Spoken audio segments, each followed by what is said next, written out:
क्रांतिदर्शी युग ऋषि वेद मूर्ति तपोनिष्ठ पंडित श्री राम शर्माचार्य एवं परम वंदनीय माता भगवती देवी शर्मा द्वारा भाष्यकृत 108 प्रमुख उपनिषदों के अंतर्गत छांदोग्योपनिषद प्रथम अध्याय के 10 और 11 खंड का आज हम सभी स्वाध्याय करेंगे। 10 खंड के प्रथम मंत्र में उपनिषद के ऋषि लिखते हैं, एक समय ओलों की वृष्टि के कारण कुरु देश की खेती विनष्ट हो गई। उस समय इभ ग्राम में चक्र ऋषि के पुत्र उष्ति अपनी अल्पवयस्का पत्नी के साथ बड़ी दीन व्यवस्था में रहने लगे थे।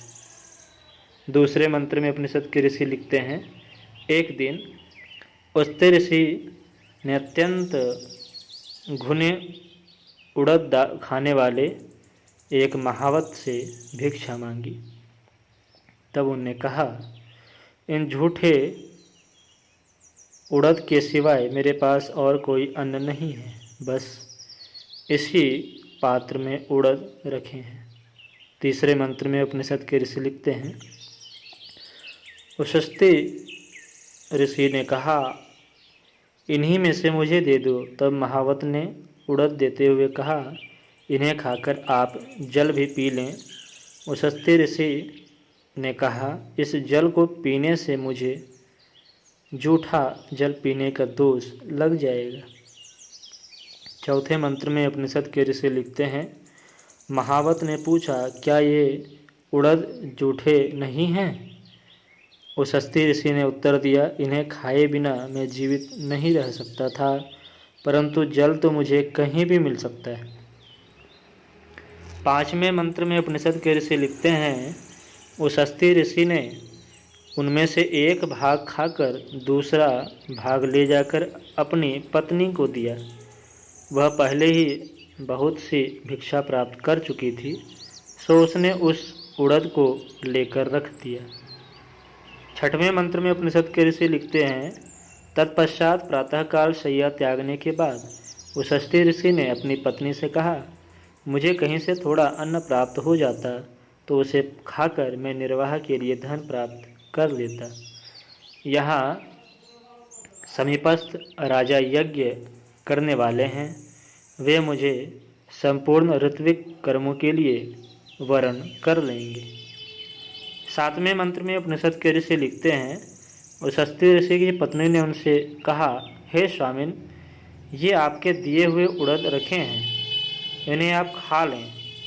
उष्ति ऋषि उन्हें खाकर उस विशाल यज्ञ में गए।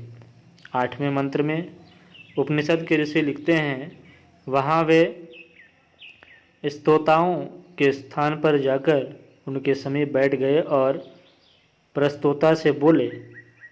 नौवें मंत्र में उपनिषद के ऋषि लिखते हैं, उष्ति ऋषि जाकर कहें, हे प्रस्तोता, जिस देवता के प्रति स्तुति करते हो, यदि उसे बिना जाने आप स्तुति करेंगे तो आपका मस्तक गिर जाएगा। 10वें मंत्र में उपनिषद के ऋषि लिखते हैं, इसी प्रकार वे उद्गाता के पास जाकर बोले, हे उद्गाता, जिस देवता के प्रति उद्गीत गान करते हैं, उसे बिना जाने यदि उद्गान करेंगे तो आपका मस्तक गिर जाएगा। 10 खंड के अंतिम व 11वें मंत्र में उपनिषद के ऋषि लिखते हैं, इसी प्रकार उन्होंने प्रतिहर्ता के पास जाकर कहा, हे प्रतिहर्ता, जिस देवता के प्रति आप प्रतिहरण करते हैं, उसे बिना जाने यदि प्रतिहरण करेंगे तो आपका मस्तक गिर जाएगा। यह सुनकर प्रस्तोता, उद्गाता आदि अपने अपने कर्मों में विरत होकर बैठ गए। इस मंत्र की युग ऋषि परम पूज्य गुरुदेव व्याख्या करते हैं, यदि कोई व्यक्ति केवल रटे हुए ज्ञान के आधार पर श्रेय पाने का प्रयास करते थे तो तत्वज्ञ ऋषि इस प्रकार की आन अर्थात शर्त रखकर उनकी गहराई की परीक्षा लेते थे। वे भी तत्वज्ञ के आगे अपनी सीमा स्वीकार कर लेते थे। प्रथम अध्याय के एकादश खंड का अब हम सभी स्वाध्याय करेंगे। एकादश खंड के प्रथम अध्याय में उपनिषद के ऋषि लिखते हैं, तब उशस्ती ऋषि से यजमान राजा ने कहा, मैं आप पूज्य को जानना चाहता हूँ। इस पर उशस्ती ऋषि कहने लगे, मैं चक्र का पुत्र उशस्ती हूँ।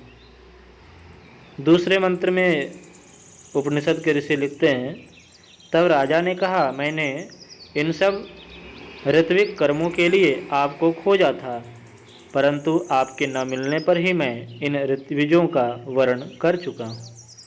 तीसरे मंत्र में उपनिषद के ऋषि लिखते हैं, अब आप ही हमारे संपूर्ण यज्ञ कर्मों को संपन्न कराएं। उशस्ती ऋषि ने कहा, ऐसा ही हो। अब मैं इन्हीं प्रस्तोता, उद्गाता आदि को प्रसन्नतापूर्वक स्तुति करने की आज्ञा देता हूँ, और आप जितना धन इन्हें दें उतना ही मुझे दे देना। तब राजा ने कहा, वैसा ही हो।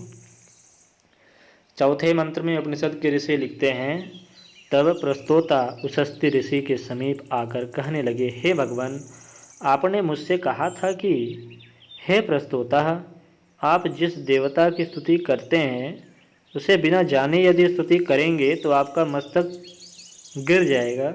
अब आप बताएं कि वह देवता कौन सा है। पांचवें मंत्र में उपनिषद के ऋषि लिखते हैं, तब उशस्ती ऋषि कहने लगे कि वह देवता प्राण है। प्रलय काल में सभी प्राणी प्राण में ही प्रवेश कर जाते हैं और उत्पत्ति के समय यह प्राण से ही उत्पन्न हो जाते हैं। यह प्राण ही स्तुत्य है, देव है।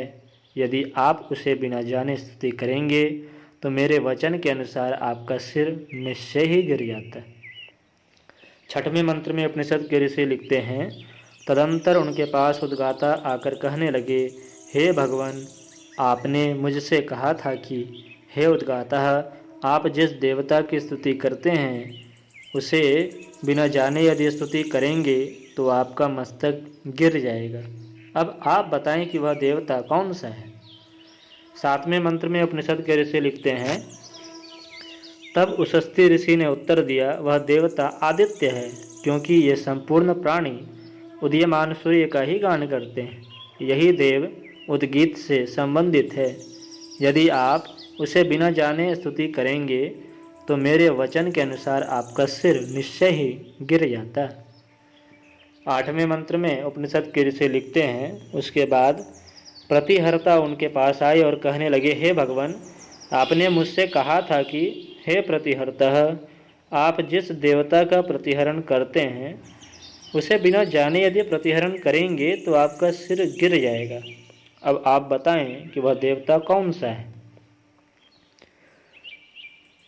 एकादश खंड के अंतिम व 9वें मंत्र में उपनिषद के ऋषि लिखते हैं, इस पर उन्होंने कहा, वह देवता अन्न है, क्योंकि संपूर्ण प्राणी अन्न को ग्रहण करते हुए ही जीते हैं।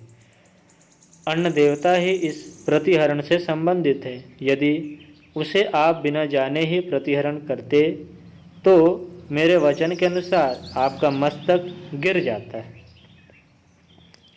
इस वीडियो में इतना ही। अगले वीडियो में प्रथम अध्याय के 12 खंड और इस अध्याय के अंतिम खंड अर्थात 13 खंड का हम सभी स्वाध्याय करेंगे।